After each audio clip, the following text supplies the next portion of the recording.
इन दिनों बीजेपी पूरे देश भर में सदस्यता अभियान चला रही है। वहीं कांग्रेस प्रदेश उपाध्यक्ष मथुरा दत्त जोशी का कहना है कि बीजेपी को सदस्यता अभियान की जगह समस्या समाधान सप्ताह चलाना चाहिए। प्रदेश में आपदा के हालात बने हुए हैं, सड़क मार्ग जगह जगह बाधित है। प्रदेश में लगभग 400 से ज़्यादा सड़कें मार्ग बाधित हैं, लेकिन सरकार ने गड्ढे मुक्त सड़क बनाने की जगह गड्ढे युक्त सड़कों का निर्माण करा दिया। और इतना सब कुछ होने के बावजूद मंत्री जी का अभी तक कुछ अता पता नहीं है।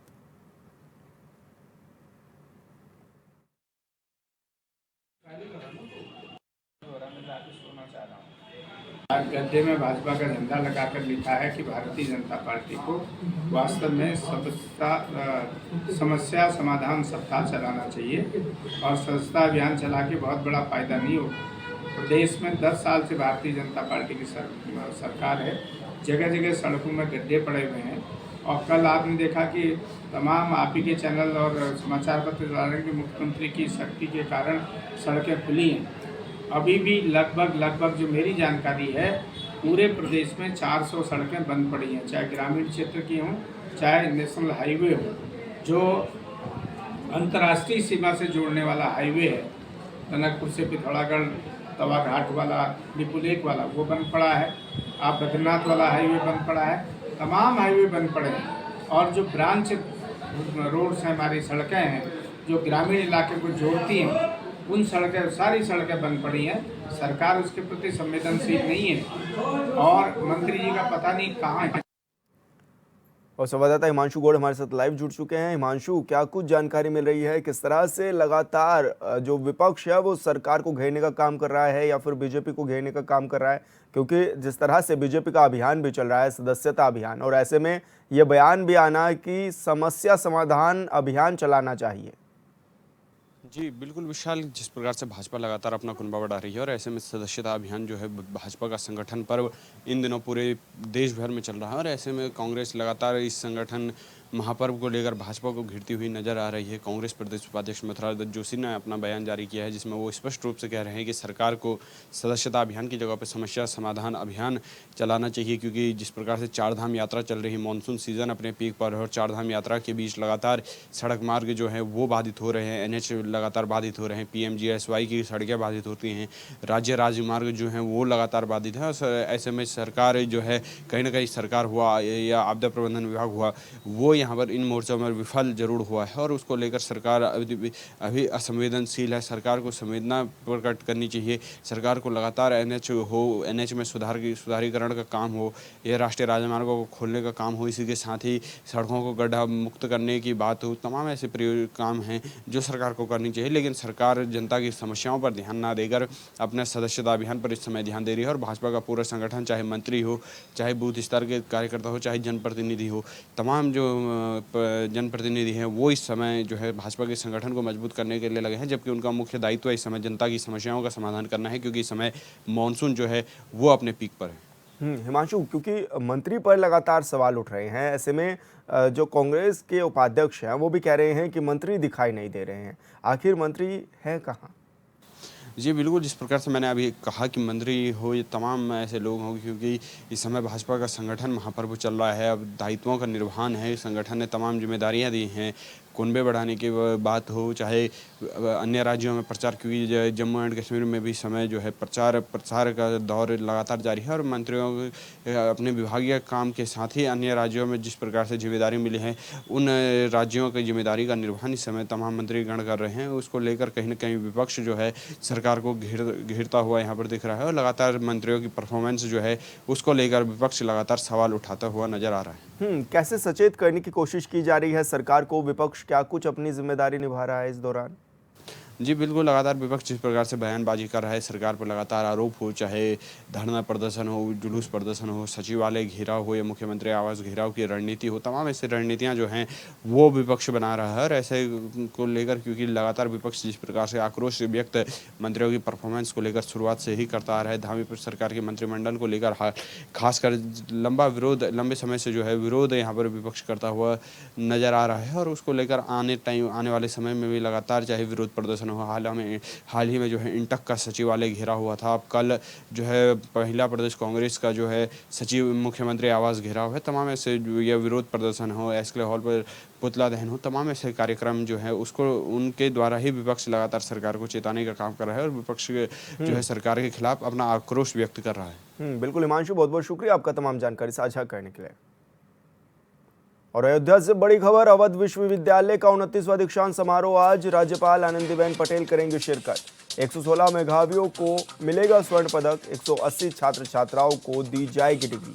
तो बड़ी खबर आपको बता रहे हैं, जहां पर दीक्षांत समारोह में राज्यपाल आनंदीबेन पटेल पहुंचेंगी और इस दौरान विशेष तैयारियां कर ली गई हैं। 116 मेधावी छात्रों को गोल्ड मेडल दिया जाएगा। इस दौरान 180 छात्र छात्राओं को डिग्री भी वितरित की जाएगी।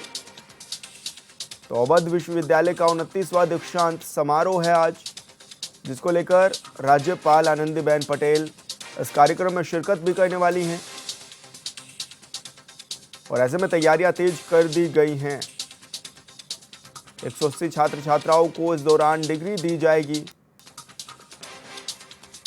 अयोध्या से बड़ी खबर बता रहे हैं, जहां पर अवध विश्वविद्यालय का दीक्षांत समारोह है आज और इस दौरान राज्यपाल आनंदीबेन पटेल कार्यक्रम में शिरकत भी करेंगी।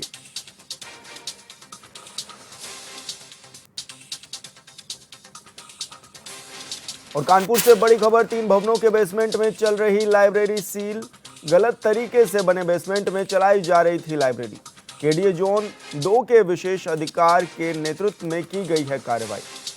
तो बड़ी खबर आपको बता रहे हैं, जहां पर लाइब्रेरी को सील कर दिया गया है।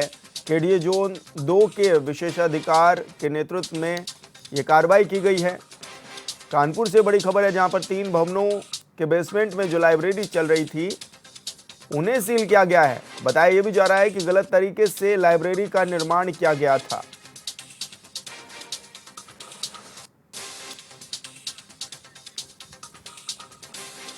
और संवाददाता इब्ने हसन जैदी हमारे साथ फोन लाइन पर जुड़ गए हैं। इब्ने, क्या कुछ जानकारी मिल रही है, क्यों इन लाइब्रेरियों को सील किया गया है?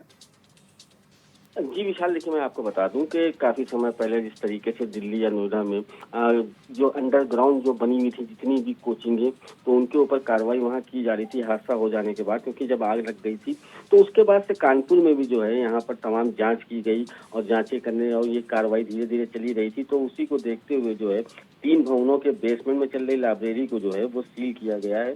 और मैं आपको बता दूं कि ये काकादेव में इसमें मिर्जा लाइब्रेरी और कटियार लाइब्रेरी को सील किया गया है, जो जोन 2 में पड़ते हैं। और ये जितने बेसमेंट भी बने हुए थे, इसको भी गलत तरीके से बेसमेंट को बनाया गया था, क्योंकि अगर बेसमेंट बनाना है आपको या बिल्डिंग बनाना है तो उसके लिए पहले जो है केडीए से नक्शा पास कराना होता है। नक्शा पास कराने के बाद जो है इस तरीके से आप बेसमेंट बना सकते हैं। लेकिन ये सब किसी ने कोई नक्शा नहीं बनवाया था। ये सारे ही बेसमेंट जो थे ये अवैध बने थे और इनके अंदर जो है लाइब्रेरियां चल रही थी। लाइब्रेरी जब अंदर चल रही थी तो कहीं कोई बड़ा हादसा ना हो जाए, जिसको देखते हुए केडीए ने कल पहुंचकर जांच करी और जांच करने के बाद इन तीनों ही कोचिंगों को जो है वहां सील कर दिया गया। जी इब्ने, जो बच्चे यहाँ पर पढ़ रहे थे, अब उनका क्या कुछ मानना है, क्या कुछ कहना है, अब वो कहाँ पर तैयारी करेंगे? देखिए, जो बच्चे वहाँ पर पढ़ रहे थे, जिस तरीके से अगर बात की जाए तो उनका कहना है कि इस तरीके से कार्रवाई करने से हम लोगों का नुकसान तो होगा, लेकिन दूसरी तरफ उनका ये भी कहना है कि जिस तरीके से दिल्ली जैसे शहर में हादसा हो गया था और तो यहाँ पर भी ऐसा हादसा हो सकता है, और बल्कि वहाँ से ज़्यादा यहाँ बड़ा हादसा उसको हो सकता था। और उनका ये भी कहना था कि हमारे जो कोचिंग संचालक हैं उनसे भी बात करिए कि कोचिंग बंद हो गई तो हम लोगों की पढ़ाई का क्या होगा। तो आगे की पढ़ाई के लिए वहाँ के जो कोचिंग संचालक है उनका कहना है कि आप लोगों की पढ़ाई कंटिन्यू रहेगी, वो दूसरी जगह पे अरेंज कर रहे हैं। जी इब्ने, क्या ये कार्रवाई अब आगे भी लगातार देखने को मिलेगी इस तरह के संचालन पर जो कि बेसमेंट में चलाए जाते हैं? देखिए विशाल, मैं आपको बता दूं कि इस तरीके की कार्रवाइयां जो है वक्त बेवक्त होती रहती हैं। जब कहीं कोई बड़ा हादसा हो जाता है तो वो सामने कोई बात आती है तो उसके बाद जो है कोई भी विभाग हो वो जागता है और जागने के बाद कार्रवाई करता है और कार्रवाई करके फिर वो आराम से शांत बैठ जाता है, फिर किसी हादसे का इंतजार करता है, फिर कोई हादसा होता है तो फिर इस तरीके की कार्रवाइयां चलती हैं। लेकिन फिलहाल हम ये उम्मीद करेंगे कि जिस तरीके की कानपुर में ये कार्रवाई की गई है, ये कार्रवाई आगे भी जारी रहनी चाहिए और इस तरीके से जो भी गलत तरीके के काम कर रहे हैं उनके खिलाफ सख्त कार्रवाइयां होनी चाहिए। जी विशाल। जी बिल्कुल इब्ने, बहुत बहुत शुक्रिया आपका तमाम जानकारी साझा करने के लिए। और अमरोहा से बड़ी खबर, बाढ़ग्रस्त क्षेत्रों में निरीक्षण करने पहुंचे मुख्य पशु चिकित्सा अधिकारी। मंडी धनोरा तहसील क्षेत्र के दर्जन भर गांव में किया दौरा।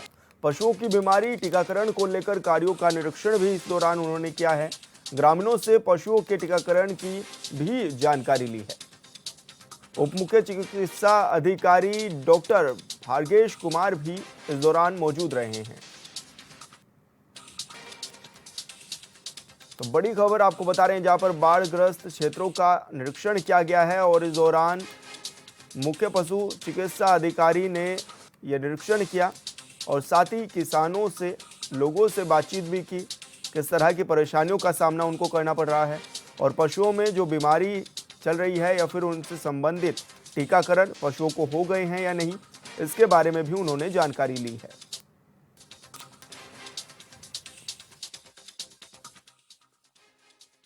मेरे द्वारा धनौरा तहसील के मीरपुर ग्राम, रामपुरा वाजिदपुर ग्राम और चकनवाला का निरीक्षण किया गया। मेरे साथ में पशु चिकित्सा अधिकारी डॉक्टर भागेश सिंह भी उपस्थित रहे। वहाँ पे मेरा मुख्य मकसद जो था वो ये था जानना कि वहाँ पे हमारे पशुपालक भाइयों बहनों को कोई असुविधा तो नहीं हो रही है, हमारे विभाग की सेवाएं उन्हें पूरी तरह प्राप्त हो रही है। बाढ़ग्रस्त क्षेत्रों में आपके विभाग द्वारा क्या क्या योजनाएं चलाई जा रही हैं, क्या क्या कार्य किए जा रहे हैं? हमारे विभाग द्वारा इस समय प्राथमिकता के तौर पर तो लंपी त्वचा रोग का टीकाकरण किया जा रहा है, जो निःशुल्क टीकाकरण है। मेरे द्वारा एक गांव में औचक निरीक्षण भी आज किया गया, वहाँ पे मुझे टीका लगता हुआ पाया गया। और बाकी पशुपालन विभाग के द्वारा वहाँ पे समय समय पे कैंप किए जाते हैं और हमारा एक आधिकारिक ग्रुप बना हुआ है, जिसमें हमारे सभी अधिकारी और विशेष रूप से डॉक्टर भागेश सिंह जी जो भी कैंप करते हैं उसकी फोटो उसमें ये लोग हम लोगों को उपलब्ध कराते हैं।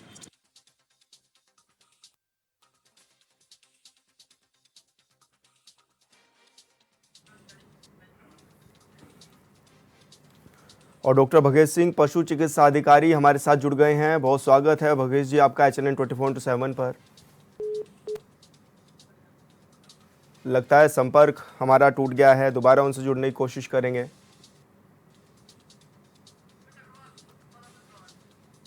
और संवाददाता सुमित अग्रवाल हमारे साथ फोन लाइन पर जुड़ गए हैं। सुमित, क्या कुछ जानकारी मिल रही है? पशु चिकित्सा अधिकारी पहुंचे थे मौके पर निरीक्षण करने के लिए। जी बिल्कुल, देखिए विशाल, मैं आपको बता दूं कि इन दिनों जो बाढ़ग्रस्त क्षेत्रों में मुख्य पशु चिकित्सा अधिकारी डॉक्टर आभा रहते हैं, उन्होंने ग्राउंड स्तर पर जाकर जो है हकीकत जानी है। उन्होंने निरीक्षण किया है, ग्रामीणों से जानकारी ली है कि जो हमारी पशुपालन विभाग की टीम है वो गांव में आ रही है या नहीं, टीकाकरण कर रही है या नहीं। इस दौरान जब ग्रामीणों से उन्होंने जानकारी ली तो कहीं ना कहीं ग्रामीणों ने जो फीडबैक दिया है उससे बिल्कुल सुमित, आप बने रहिए हमारे साथ। डॉक्टर भगेश सिंह हमारे साथ जुड़ गए हैं, पशु चिकित्सा अधिकारी हैं। आपका बहुत स्वागत है HNN पर सर। भगेश जी, जिस तरह से आपने निरीक्षण भी किया है, क्या कुछ निरीक्षण में पाया गया है और ऐसे में पशुओं के लिए किस तरह के टीकाकरण को लेकर भी कार्य किए जा रहे हैं क्षेत्र में? जी, कल हमारे जो मुख्य पशु चिकित्सा अधिकारी महोदय हैं उन्होंने निरीक्षण किया था हमारा स्थलीय वहाँ जाकर क्षेत्र में। तो गला घोटू वैक्सीन का टीकाकरण हम पहले ही कर चुके हैं उस क्षेत्र में, और हम अब लंपी वायरस LSD डिजीज का उसमें टीकाकरण हमने शुरू कर दिया है।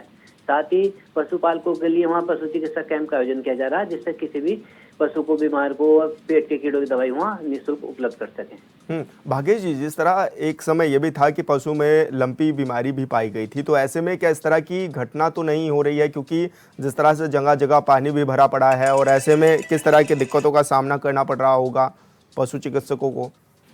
जी, मैं आपको बताना चाह रहा हूँ, हमारे यहाँ पे कोई भी लंपी डिजीज का भी केस नहीं रिपोर्ट है। और पिछले बार भी जब ये बीमारी हमारे यूपी स्टेट में आई थी, हमने शुरू से ही एक रिंग वैक्सीनेशन करके इसको, बीमारी को जड़ से वहीं पे रोक दिया था स्टार्टिंग में ही। तो तब से कोई केस हमारे क्षेत्र में नहीं है, और हम केस से पहले ही अपने पशुपालकों को श्योर करने के लिए पहले ही वैक्सीनेशन कर देते हैं। जी बिल्कुल भागेश जी, बहुत बहुत शुक्रिया आपका तमाम जानकारी साझा करने के लिए। और यहाँ रुके छोटे से ब्रेक के लिए, जल्द होंगे हाजिर। ब्रेक के बाद स्वागत है आपका। और चंदौली से बड़ी खबर मिल रही है। डीएम के निर्देश पर CSC नागौड़ का निरीक्षण किया गया है।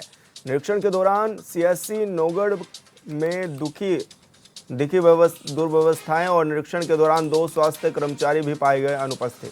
सितंबर महीने में एक्सपायर होने वाली दवाओं का भी मिला है भंडार। तो बड़ी खबर आपको बता रहे हैं, जहां पर यह निरीक्षण किया गया है और इस दौरान मौके पर अधिकारी भी अनुपस्थित रहे हैं।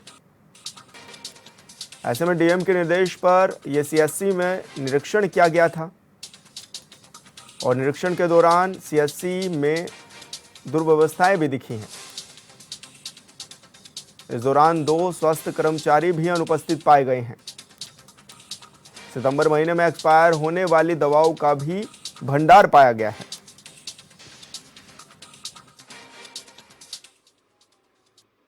उपस्थित लगभग एक लोग को छोड़ के सभी लोग थे। वो भी मैडम नहीं थी इसलिए कि कल रात में सीजर करके गई है 8:30 बजे तक। अभी आ रही होंगी, हो सकता है लेट हो जाने में उनको। हम तो सुबह ही बोली थी कि लेट हो जाएगा। प्रॉपर व्यवस्था मिल रही है वनवासी ग्रामीण लोगों को, यहाँ व्यवस्था करेंगे अपने तरफ से तो हम लोग पूरी व्यवस्था देने की कोशिश कर रहे हैं, बाकी आप लोग के सहयोग। आप एक रूम में देखें, एक वार्ड बॉय एक मोबाइल से एक मरीज से बात करा रहा था, उसको कैसे देखें? अगर वार्ड बॉय मरीज से बात करा रहा था तो किस मैटर पे करा रहा था? किसी बीमारी के बारे में मोबाइल से किसी डॉक्टर से बात करा, तो डॉक्टर कौन था ये पता नहीं चल पाया। आप बताएं वो कौन? तो हो सकता है जैसे अगर डॉक्टर साहब उसको पहले से दवा लिखे रहे होंगे तो आकर के उन्हीं डॉक्टर साहब को पूछ रहा होगा, तो उनसे बात कराया होगा। आज मेरे द्वारा CSC नौगढ़ निरीक्षण किया गया। वहाँ 2 अनुपस्थित पाए गए बिना किसी सूचना के। एक BAM थे और एक वार्ड बॉय था। संबंधित के खिलाफ कार्रवाई के लिए मैंने आदरणीय DM साहब को लेटर भेज दिया है और प्रतिलिपि CMO को भी भेज दिया गया है। समय के साथ कार्रवाई की जाएगी। सर, सुदूर इलाका और CSC बहुत महत्वपूर्ण है, आपके नजरिए से इसको कैसे देखें? बहुत ही महत्वपूर्ण है। नौगढ़ जैसे क्षेत्र के लिए CSC नौगढ़ सर्वाधिक महत्वपूर्ण है। अधिसंख्य के गरीब जनता है और वो सिर्फ नौगढ़ के उनके पास एक ही माध्यम है इलाज के लिए। तो जो भी व्यवस्था था काफ़ी कमियाँ थी, निर्देशित किया गया है वहाँ के अधीक्षक साहब को। हॉस्पिटल में कब का आई है? कालू का। ये बेडशीट नहीं बदला गया है आज सुबह? इसी तरह गंदा पे लेटी हैं? कोई बदलने नहीं आया था? क्या नाम है आपका? क्या? मीना। कहाँ के निवासी है? मजगाई की। आपके बेडशीट नहीं लगा है बेड पे? ये पे नहीं लगा रहा।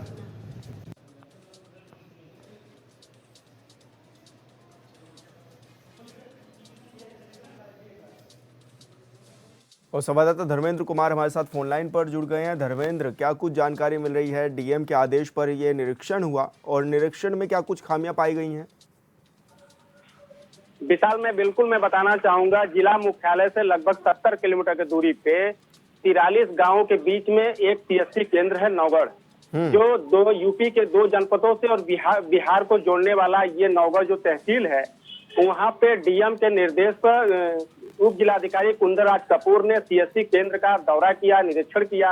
उसमें बहुत ज्यादा कमियां पाई गई और उसमें ये वीडियो में साफ आप जाहिर देख सकते हैं कि जो ये 43 गांव के बीच में CSC केंद्र है उसकी दुर्व्यवस्था कितनी है। और मरीजों के लिए बेडशीट जो डेली के डेली बदल दिया जाना चाहिए, लेकिन वो बदला नहीं गया। बनवासी जो मरीज है वो कुछ बोल नहीं पाते हैं, उनको कोई जानकारी नहीं रहती है, वो पढ़े लिखे नहीं होते, वो शिक्षित नहीं होते हैं। और ऐसी स्थिति में वो किस तरह से वो लोग अपना इलाज करवा रहे हैं। जो डिप्टी CM ब्रजेश पाठक का निर्देश है कि मतलब सारे मरीजों को पूरी की पूरी व्यवस्था सरकारी अस्पताल में दी जाए, लेकिन जो वहाँ पे मौजूद जो डॉक्टर है, चिकित्सक है, वार्ड बॉय है, ऐसी स्थिति है कि पूरा का पूरा एकदम धराशायी कर दिए हैं। जो भी यूपी सरकार का आदेश निर्देश होता है पूरा का पूरा एकदम धराशायी करके रखे हुए हैं। जी धर्मेंद्र, जो 2 स्वास्थ्य कर्मचारी हैं वो भी गायब दिखाई दिए इस दौरान। हाँ, SDM के निरीक्षण के दौरान जो स्वास्थ्य कर्मी जो नहीं थे उनके ऊपर कार्रवाई करने की बात SDM महोदय ने बोला है। उन्होंने ये भी बोला है कि मैं DM को लिखित में पत्र में भेजूंगा, उसकी प्रतिलिपि मैं CMO को मैं भेजूंगा, जो भी होगा मैं उसके ऊपर तत्काल में कार्रवाई करने के पूरा संभव मैं प्रयास करूंगा। CST महोदय जो अवधेश सिंह हैं वो ऐसी परिस्थिति पे हॉस्पिटल में जो निरीक्षण करने के बाद जो कमियां लौकी, जो खामियां दिखी, उनको कड़ी फटकार लगाते हुए ये 1 हफ्ता के अंदर बदल देने की पूरी बात SDM द्वारा कही गई। लेकिन देखने वाली बात ये होगी कि खबर चलने के बाद क्या ये लोग अपने आप को संभाल पाते हैं या स्वास्थ्य व्यवस्था को सुधार पाते हैं, या बहुत बड़ी बात अपने में हम देखने को मिलेगी। बिल्कुल धर्मेंद्र, बहुत बहुत शुक्रिया आपका तमाम जानकारी साझा करने के लिए। और मेरठ से बड़ी खबर, मेरठ में नहीं रुक रही छेड़खानी की घटनाएं। छेड़खानी की घटनाओं को लेकर आमने सामने आए 2 समुदाय। विशेष समुदाय के लोगों ने लड़की पक्ष पर बोला हमला। लाठी डंडों से लड़की के परिवार पर किया हमला। थाना मुडाली का बजरंग दल ने लोगों ने भी घेराव किया है। तो ये बड़ी खबर आपको बता रहे हैं, जहां पर 2 पक्ष आमने सामने आ गए हैं छेड़खानी को लेकर, और ऐसे में लड़की पक्ष के परिवार वालों को लाठी डंडों से पीटा गया है। इस दौरान बजरंग दल के लोगों ने भी पुलिस कोतवाली का घेराव किया है।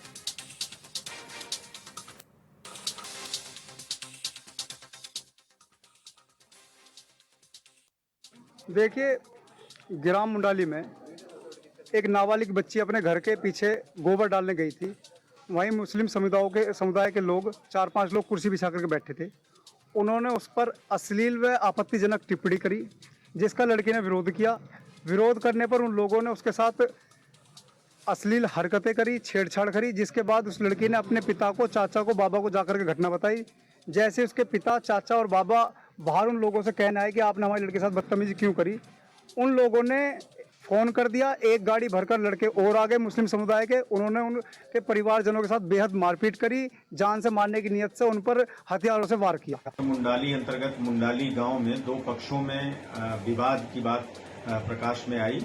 इस झगड़े में एक पक्ष को चोट आई है। उनके द्वारा दी गई तहरीर के आधार पर थाना मुंडाली में मुकदमा दर्ज कर लिया गया है। आरोपी फिलहाल फरार हैं, लेकिन आरोपियों की तलाश के लिए हमारी टीमें लगातार कार्य कर रही हैं। शीघ्र ही उनको गिरफ्तार कर लिया जाएगा। जो विधिक कार्यवाही है वो थाने द्वारा संपादित। और संवाददाता मनीष परासर हमारे साथ फोन लाइन पर जुड़ गए हैं। मनीष, क्या कुछ जानकारी मिल रही है, क्या कुछ ये मामला था और अभी पुलिस ने किस तरह की कार्रवाई की है मामले में? देखिए, मैं आपको बिल्कुल बता दूं, जहां मुख्यमंत्री योगी आदित्यनाथ लगातार महिला सुरक्षा की बात कह रहे हैं और अधिकारियों को चेता रहे हैं कि महिलाओं के साथ कोई भी अभद्र व्यवहार या दुर्व्यवहार ना हो, उसके लिए पूरी सुरक्षा व्यवस्था की जिम्मेदारी यहाँ के जिला प्रशासन की है। लेकिन लगातार मेरठ में छेड़खानी की घटनाएं नहीं थम रही हैं। बच्चियां अपने स्कूल जाने तक से रुक चुके हैं, बच्चे स्कूल तक छोड़ चुके हैं, लेकिन फिर भी जिला प्रशासनिक अधिकारी और पुलिस प्रशासनिक अधिकारी जो हैं उनकी नींद अभी भी यहाँ पर नहीं टूटी है। लगातार घटनाएं बढ़ती चली जा रही है, जिस कारण कई बच्चियों ने तो आत्महत्या भी कर लिया। अभी ताजा मामला मेरठ के थाना मुंडाली क्षेत्र का है, जहां पर अपने घर के पीछे गोबर डालने गई एक लड़की के साथ में कुछ विशेष समुदाय के लोगों ने छेड़खानी की, अश्लील पंक्तियां कसी और अगर उसका विरोध किया उसके परिजनों ने तो उन पर लाठी डंडों से, हथियारों से हमला बोल दिया, जिसमें वो गंभीर रूप से घायल हो गए। घायलों को यहाँ पर जिला अस्पताल में भर्ती कराया गया, जहाँ पर उनका इलाज चल रहा है। फिलहाल मौके पर जब पुलिस नहीं पहुंची तो बजरंग दल के कार्यकर्ताओं ने थाने का घेराव किया और यहाँ पर हंगामा किया। जब जाकर पुलिस की नींद टूटी और पुलिस ने आनंद फानन में मुकदमा दर्ज किया है, लेकिन पुलिस अभी भी आरोपियों को गिरफ्तार नहीं कर पाई है, क्योंकि आरोपी अपने घर से फरार हो गए हैं। अगर पुलिस तत्परता दिखाती तो शायद आरोपियों को मौके से ही दबोचा जा सकता था। अब एसपी देहात का साफ तौर पर कहना है कि जल्द ही उनकी गिरफ्तारी की जाएगी, लेकिन बजरंग दल के कार्यकर्ताओं का साफ तौर पर कहना है कि पुलिस ने उनसे 48 घंटे का समय मांगा है कि 48 घंटे के अंदर अंदर आरोपियों को गिरफ्तार कर लिया जाएगा और उन पर कड़ी कार्रवाई की जाएगी। फिलहाल तो जो ये छेड़खानी की घटना है, इसको लेकर गांव में पुलिस बल तैनात कर दिया गया है, क्योंकि मामला दो पक्षों से जुड़ा हुआ है, इसलिए कोई भी हानि ना हो, इस चक्कर में वहां पर छावनी में पूरे गांव को तब्दील कर दिया गया है, ताकि कोई परेशानी आगे लड़की के पक्ष परिवार को ना आए। जी बिल्कुल मनीष, बहुत बहुत शुक्रिया आपका तमाम जानकारी साझा करने के लिए। और फिलहाल मेरे साथ इस बुलेटिन में इतना ही। आप देखते रहिए HNN 24/7। नमस्कार।